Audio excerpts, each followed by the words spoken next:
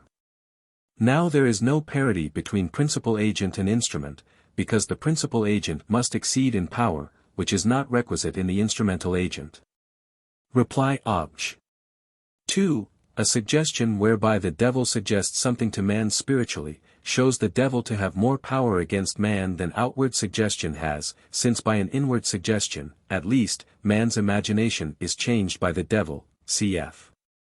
First part, 91 Quetzales, 3, whereas by an outward suggestion, a change is wrought merely on an outward creature. Now the devil had a minimum of power against man before sin, wherefore he was unable to tempt him by inward suggestion, but only by outward suggestion. Reply Obj. 3. According to Augustine, Gen. Ad lit. 11:3, we are not to suppose that the devil chose the serpent as his means of temptation, but as he was possessed of the lust of deceit, he could only do so by the animal he was allowed to use for that purpose. Reply Obj. 4. According to Augustine, Gen. Ad lit. 11:29, the serpent is described as most prudent or subtle, on account of the cunning of the devil, who wrought his wiles in it. Thus, we speak of a prudent or cunning tongue, because it is the instrument of a prudent or cunning man in advising something prudently or cunningly. Nor indeed, Gen. Ad lit. 11:28, did the serpent understand the sounds which were conveyed through it to the woman. Nor again are we to believe that its soul was changed into a rational nature, since not even men, who are rational by nature, know what they say when a demon speaks in them. Accordingly, Gen. Ad lit.